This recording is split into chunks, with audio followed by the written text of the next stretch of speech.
जय मसीह हजुरहरू सबैजनालाई। आजको एपिसोड 4 मा हामी सिक्नेछौँ कसरी जीवनका चुनौती र कठिनाइको बीचमा पनि आशामा बाँच्न सकिन्छ। धेरैजसो हामी समस्यामा परेपछि डर र निराशामा फस्छौँ, तर बाइबलले हामीलाई सिकाउँछ कि कठिनाइ केवल हाम्रो विश्वासलाई बलियो बनाउने अवसर हो। यो चाहिँ हामी 3 भागमा हेर्नेछौँ। 1. आशा र धैर्यता। रोमी 5 को 3 देखि 5 पदमा यसरी लेखिएको छ, यति मात्र होइन तर हामी आफ्नो सङ्कटमा रमाउँछौँ, यो जानेर कि सङ्कटले सहनशीलता उत्पन्न गराउँछ, सहनशीलताले चरित्र र चरित्रले आशा उत्पन्न गराउँछ। आशाले हामीलाई निराशा गराउँदैन, किनकि हामीलाई दिइएका पवित्र आत्माद्वारा परमेश्वरको प्रेम हाम्रा हृदयमा खनाइएको छ। हामी केवल कष्ट भोग्दा मात्र आशा राख्दैनौँ, तर कष्टले धैर्यता जन्माउँछ। धैर्यले परीक्षा र परीक्षा विश्वास र आशामा बल पुर्याउँछ। यो पदले हामीलाई सिकाउँछ कि कठिनाइ आउँदा निराश हुनु सामान्य कुरा हो, तर त्यसबाट धैर्यता र विश्वास जन्मन्छ। कल्पना गर्नुहोस्, तपाईको जीवनमा केही असफलता आएको छ। यदि तपाईँ निराशामा फस्नुहुन्छ भने तपाईँ अघि बढ्न सक्नुहुन्न, तर यदि तपाईले आशा राख्नुभयो भने तपाईले आफ्नो जीवनमा नयाँ अवसर देख्न सक्नुहुन्छ। कष्टले हाम्रो मनोबल घटाउने होइन, बरु हाम्रो आत्मा बलियो बनाउँछ। आशा धैर्य र विश्वाससँग जोडिएको शक्ति हो। 2. परमेश्वरमा भरोसा। भजन सङ्ग्रह 39 को 7 मा यसरी लेखिएको छ, अब हे परम प्रभु, म के को निम्ति प्रतीक्षा गर्दछु, मेरो आशा त तपाईमा नै छ। अब परमेश्वर, मैले तिमीमा मेरो आशा राखे। यहाँ लेखकले आफ्नो सम्पूर्ण आशा परमेश्वरमा राखेको कुरा व्यक्त गरेका छन्। हामीले जीवनमा चाहे जति समस्या र निराशा आए पनि परमेश्वरमा भरोसा राख्दा हाम्रो मन शान्त रहन्छ। कसरी?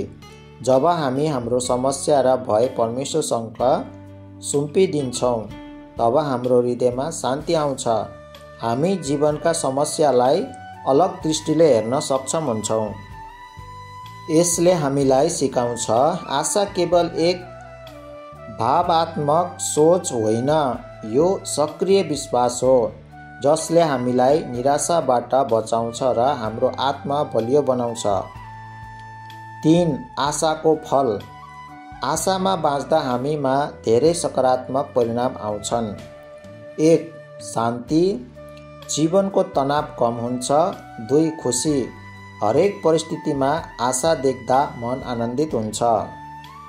3. धैर्य, समस्यासँग सामना गर्न सक्ने शक्ति बढ्छ।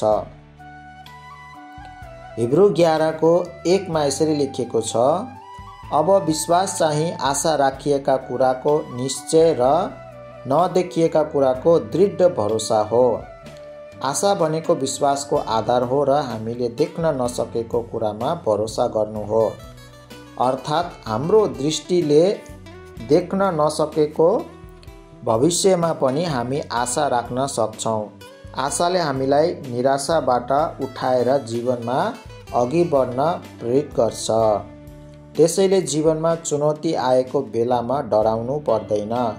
आशामा बाँच्दा हामी चुनौतीलाई अवसरमा परिवर्तन गर्न सक्छौँ। जीवनमा कहिलेकाहीँ कठिनाइ आउँछ, तर आशामा बाँच्दा ती कठिनाइहरूले हामीलाई तोड्दैनन्। हाम्रो आशा परमेश्वरमा रहोस्, निराशामा होइन। आशामा बाँच्नु भनेको केवल सकारात्मक सोच होइन, यो विश्वासको अभ्यास हो जसले जीवनलाई उज्जवल बनाउँछ।